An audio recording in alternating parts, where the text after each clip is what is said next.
지키고 내 소원을 갚을지어다. 악인이 진멸되었으니 그는 다시는 내 가운데로 통행하지 아니하리로다 하시니라.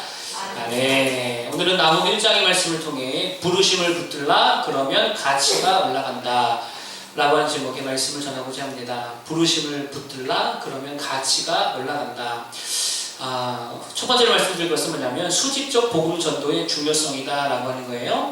이게 무슨 말이냐면 다음 세대로의 복음 전파가 되게 중요하다라고 하는 것입니다. 그게 뭐 가정이든 교회든 뭐 어찌되었든 다음 세대를 향한 복음 전도 사역이 굉장히 중요한 사역이라는 거예요. 오늘 나훔은 아수르 니느웨에 대한 말씀이잖아요. 내용의 핵심이 뭐냐면 너 이제 망했다는 거예요. 니느웨 너네 망했다. 하나님이 화났다. 이런 거거든요. 그런데 이게 지금 기록된 연대가 언제냐면 대략 주전 7세기 중반 정도 되어집니다. 7세기 중반 정도. 그런데 니느웨 하면 또 떠오르는 성경에 뭐가 있어요? 요나서가 떠오르는, 지난주까지 우리 요나서 읽었잖아요. 요나서도 이 니느웨에 대한 하나님의 말씀인데 요나의 핵심이 뭐예요? 요나의 핵심은 하나님이 니느웨도 사랑하신다 이거였잖아요. 그렇죠? 자, 그래서 요나의 복음 전파로 인해서 많은 백성이 회개를 했고 구원받았다. 이게 요나서의 내용이잖아요. 근데 이 요나서는 때가 언제냐면 BC 8세기 초 정도 되어집니다. 그러니까 요나가 복음을 전해서 니느웨가 구원받은 것은 8세기 초, 그리고 나훔이 니느웨를 향하여서 너희는 이제 망했다라고 전하는 것이 7세기 중반. 그러니까 니느웨가 요나의 복음 선포를 발명하고 회개한 후에 한 5, 60년, 한 두세 대 정도 되었다고 할 수 있겠죠. 한 두세 대 정도 지나자 하나님을 믿는 자가 다 어떻게 됐다는 거예요? 사라졌다는 거예요. 이해가 되시죠? 요나 때는 복음을 두고 회개했잖아요. 그렇죠? 그런데 한 5, 60년 지나고 난 지금 나훔의 시대에 되니까 아무도 하나님을 섬기지 않는 거예요. 그래서 하나님께서 진노하셔서 이제 너희를 벌하겠다. 이게 지금 나훔의 내용이라는 거예요. 이게 의미하는 게 뭐냐면 수직적 전도가 이루어지지 않았다는 거예요. 잘 보세요.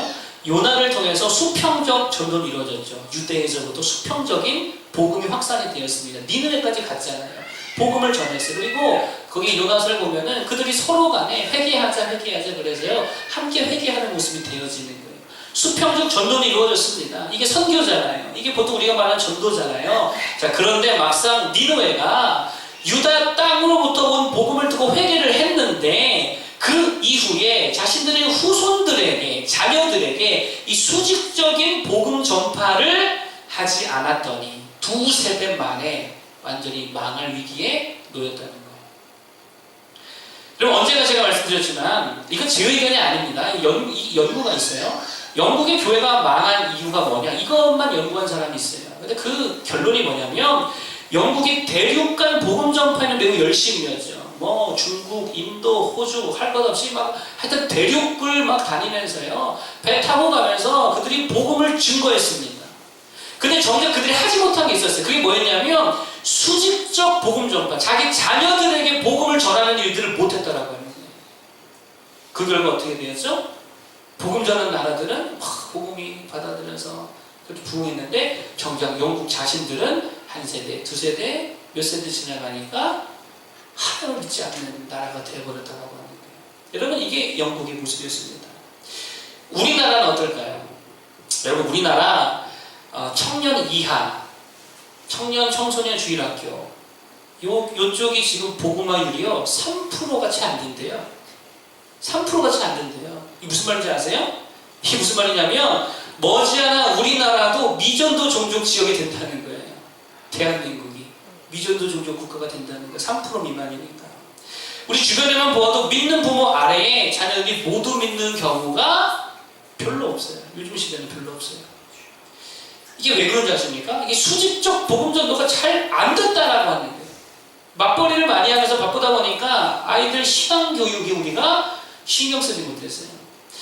여러분, 사실 니느웨가 망한 이유가 바로 그거라는 거예요. 그래서 신명기에서 강조하는 게 뭐냐? 자녀들에게, 아이들에게 말씀을 뭐하래요? 가르치고 강론해라. 여기 얘기하잖아요. 하나님 경외하는 법을 가르치라는 거예요. 이게 잠언의 내용이고 또 전도서의 내용이잖아요. 여러분, 유대인들의 성인식에는요 굉장히 특별한 의식이 있다 그래요. 의식이라고 할 수 있겠죠. 그게 뭐냐면 이 성인이 되는 청년이 무작위로 모세오경의 말씀 중에서 한 말씀을 뽑는데요. 한 구절은 아니겠죠. 한 챕터 정도가 기록되어 있겠죠. 그걸 뽑게 되어진답니다. 그러면 그게 알기 쉬운 창세기건 아니면 좀 어려운 레위기건 간에 상관없이 그것을 해석할 줄 알아야 된다는 거예요. 해석하고 해석할 뿐만이 아니고 랍비들에게 그것을 잘 설명하고요. 랍비들이 질문하거나 랍비들이 야 그거는 이렇게 나는 생각하는라고 이야기했을 때에 함께 논쟁하고 토론할 줄 알아야 성인이 된다는 거예요. 이게 무슨 말이죠? 유대인들에게 성인이란 나이만 먹어서 몸만 성인인 게 아니고요. 영적인 성숙함이 있어야 된다는 거예요. 스스로 말씀을 보고 해석하고 적용하고 묵상해서 스스로 삶의 하나님 신앙, 여호와 신앙을 적용할 수 있는 그런 영적 성숙이 되었을 때 이걸 성인으로 본다는 거예요. 그러니 그 가정문화 자체가 늘 말씀 강론하고 토론하고 해석하고 논쟁하고 신앙교육이 가정 안에서 굉장히 원활하게 이루어지기 때문에 유대교 신앙은 계속해서 어떻게 돼요? 전수가 되는 거예요. 그러므로 우리가 붙들어야 될 게 뭐냐? 수평적 복음 전도와 더불어서 수직적 복음 전도도 동일한 비중으로 붙들어야 된다는 거예요. 여러분 그게 우리가 뭐 단순히 내 가정 안에서만의 사역을 볼 수도 있겠지만 좀 더 포괄적인 의미에서 바로 어린이 사역이라고 할 수 있겠죠. 주일학교 사역입니다. 미국이 이거 잘했잖아요. 그래서 미국은 그래도 기독교가 그래도 건재하지. 우리나라도 마찬가지고. 우리나라도 이제 주일학교를 터부시하면 어떻게 돼요? 이게 이제 무너지게 될 수밖에 없다라는 거예요. 이번 주가 이제 어린이 주일이지 않겠습니까? 우리가 이 어린이 주일을 맞이해서 정말 교회 사역에서 어린이 사역이 사이드로 밀려나지 않도록 우리가 좀 마음을 새롭게 가져야 될 줄로 믿습니다. 부흥하는 교회와 그렇지 않은 교회에 여러 가지 지표들이 있는데 그 중에 하나가 뭐냐면 주일학교 사역에 얼마나 관심과 지원이 있느냐. 이게 또 한 가지의 그런 척도가 된다는 거예요. 그러니까 부흥하고 미래가 있고 소망이 있고 자꾸 성장하고 이런 교회는 어린이 사역, 다음 세대 사역을 결코 터무시하지 않는다는 거예요. 저는요, 제가 지나온 이렇게 사역지들을 좀 돌아보게 되었어요. 그랬는데 대부분 특징이 있었어요. 다 작은 교회였잖아요. 저는 한 200명 미만이니까 많아봐야 한 120명 정도, 150명 정도 그 정도 사이즈에서만 이제 사역을 했기 때문에 막 성장하고 막 그렇게 분위기 좋은 교회는 아니었던 것 같아요. 근데 특징이 있습니다. 그 모든 그 작은 교회의 특징이 뭐냐? 교육기관에 관심이 없어요. 지원을 안 해줘요. 이게 되게 중요합니다. 애들은 니들은 항상 구석으로 가. 니들은 여기 끼지 마. 이런 분위기라는 거예요. 그러니까 교회가 능력이 없고 다음 세대가 없고 소망이 없더라고요.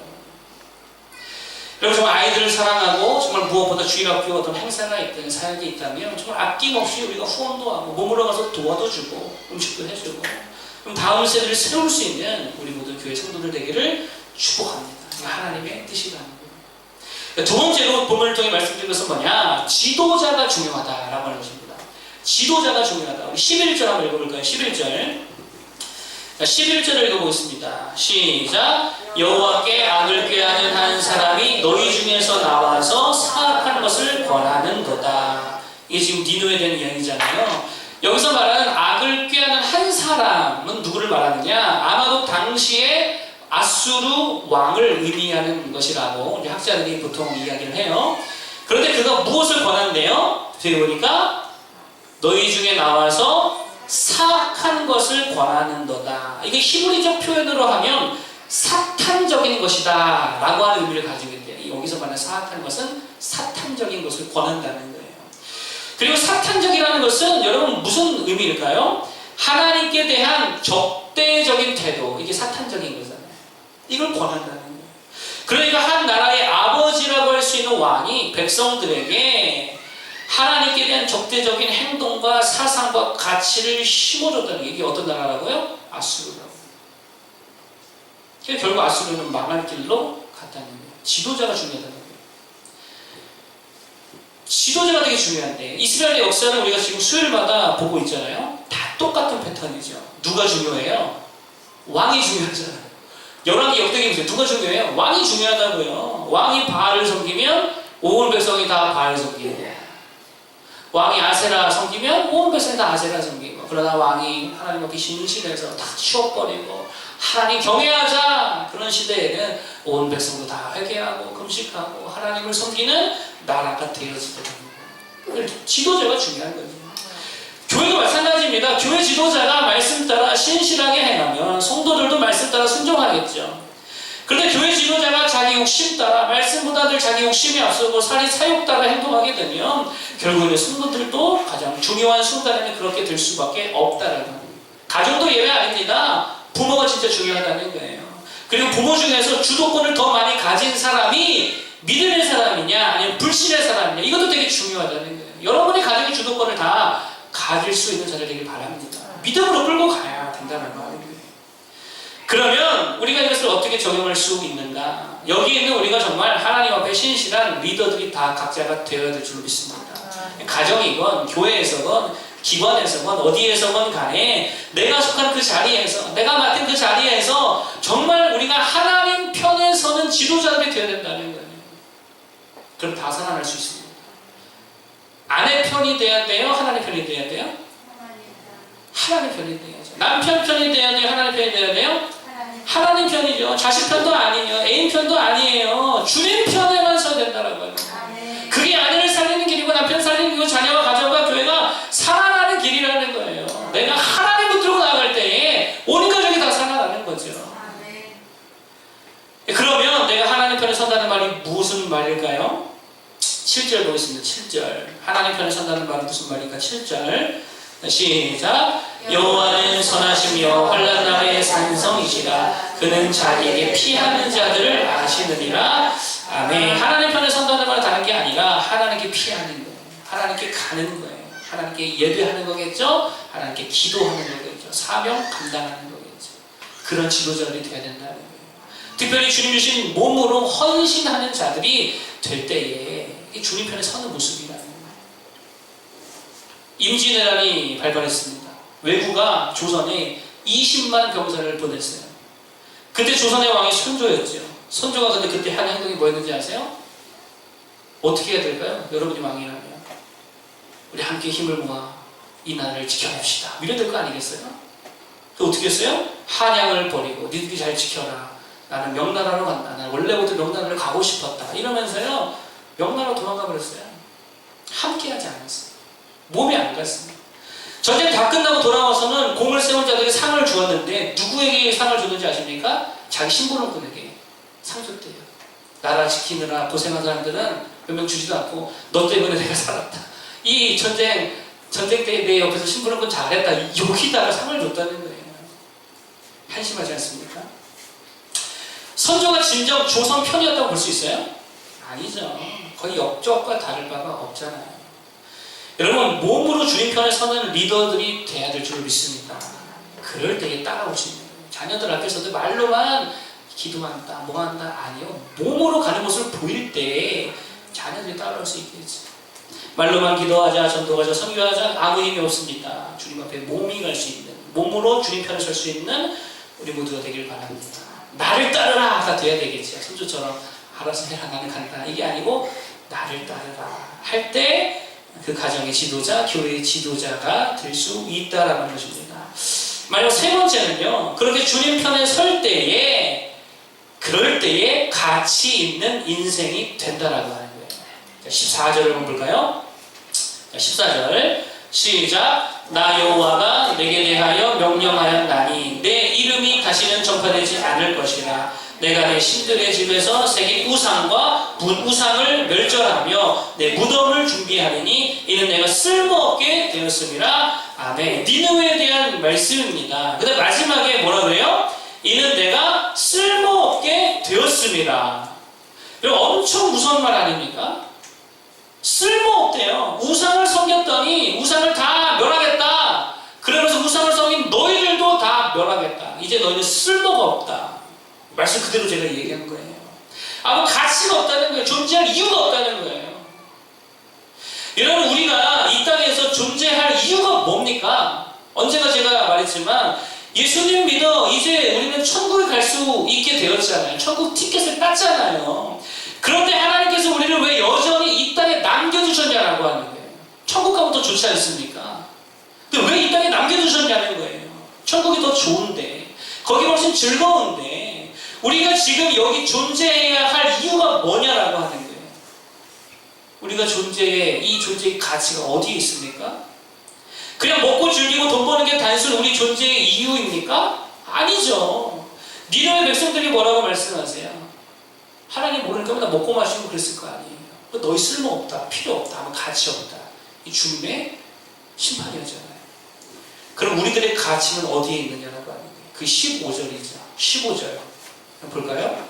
15절 읽어봅시다. 시작. 볼지어다 아름다운 소식을 알리고 화평을 전하는 자의 발이 산 위에 있도다. 유다야 내 절기를 지키고 내 서원을 갚을지어다. 악인이 진멸되었으니 그가 다시는 내 가운데로 통행하지 아니하리로다 하시니라. 아멘. 유다는 가치 있고 쓸모가 있나 봐요. 근데 유다가 어떤 자들이래요? 15절 앞 상반절에 보니까 볼지어다 아름다운 소식을 알리고 화평을 전하는 자의 발이 산 위에 있도다. 이게 우리의 가치라는 거예요. 이게 유다의 존재 이유이고 유다의 가치라는 게 뭐 하라는 거죠? 하나님 증거하라는 거예요.